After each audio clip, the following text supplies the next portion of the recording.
32,000 लड़कियां गायब हो गई और सरकार को पता न चले। अच्छा, क्या आपको लगता है ये सच है आंकड़ा? Meanwhile, 5,000 की तो रिपोर्ट कोर्ट में सबमिटेड है।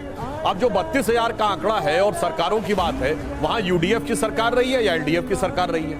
और मात्र कुछ दिन पहले तक विपक्ष के लिए परम आदरणीय, वंदनीय, अभिनंदनीय और जनता के लिए निंदनीय निवर्तमान सांसद राहुल गांधी जी केरल से ही थे।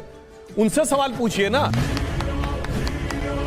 मैं आपसे पूछना चाहता हूं, संविधान के अनुसार भारत की हाईएस्ट एग्जीक्यूटिव बॉडी क्या है? Union cabinet. इस यूनियन कैबिनेट के ऊपर नेशनल एडवाइजरी काउंसिल किसने बनाई? संविधान को आपने तार तार किया ना।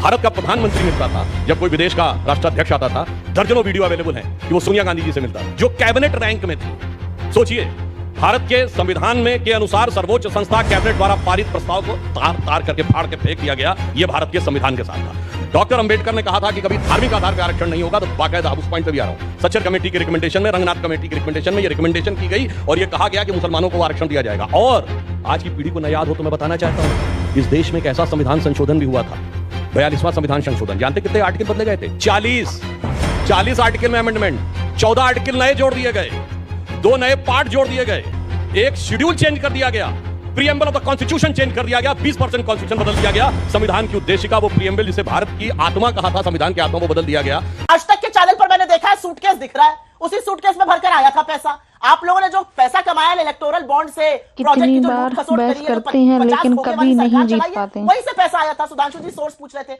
तो सुप्रिया जी, एक सूटकेस बता दीजिए जिसमें 5 करोड़ रुपया आ सकता हो। वो कौन सी कंपनी का सूटकेस होता है जो वहां रखा हुआ था और गेट पे कैसे आता? हो सकता है आप लोगों को अनुभव ज्यादा हो, क्योंकि आपके सांसदों के यहाँ किसी को पश्चिम बंगाल में 60 और 65 करोड़ निकल आता है, तो किसी का 350 करोड़ निकल आता है, तो किसी का 25 करोड़ निकल आता है। और नोट और जिहाद दोनों शब्दों से आप लोग, तो हो सकता है टेक्निकली आपके अंदर आपको उस विषय का अनुभव ज्यादा हो, इसलिए पहले आपने बोरे की बात कही, आपने सूटकेस की बात कह दी। यही जो पल परिवर्तित प्रकृति वेश है ना, वो मन में संदेह उत्पन्न करता है। इसीलिए मैंने कहा कि यहां पे सिर्फ मामला एक नहीं है। यहां पे आप देख लीजिए, जो वीडियो में दिखाई पड़ रहा है, किसके हाथ में पैसा दिखाई पड़ रहा है बताइए? बहुजन विकास अघाड़ी के कार्यकर्ताओं के हाथ में दिखाई पड़ रहा है, और वो भी होटल के अंदर है। अगर ये कह रहे हैं कि पैसा बांटा जा रहा था, यदि इनके हिसाब से तथाकथित पैसा, तो वहां पे होना चाहिए था जहां पर बस्ती हो, वहां सिर्फ भाजपा कार्यकर्ता बैठे हुए।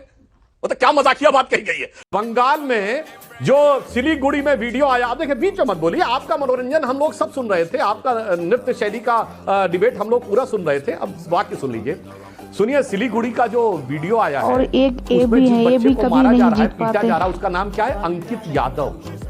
अब यादव नहीं जाग रहा अखिलेश यादव के अंदर का, क्योंकि अब ममता जी के साथ तो वहां कलकत्ता में जाकर तो समाजवादी पार्टी राष्ट्रीय कार्य समिति कर चुकी है। अब न तेजस्वी जी का यादव जाग रहा है, अपराधी के लिए जागता है, पर अपनी मेहनत करके नौकरी पाने के लिए एग्जामिनेशन देने वाले यादव के लिए नहीं जागता। क्या कनेक्शन है अखिलेश जी और ममता जी में?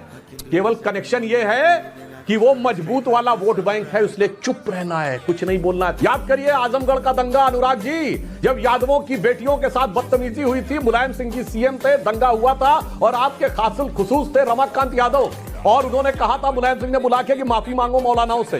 रमाकांत यादव ने मना कर दिया था। नाक रगड़नी पड़ी। जोरदार बात जवाब लेते नहीं।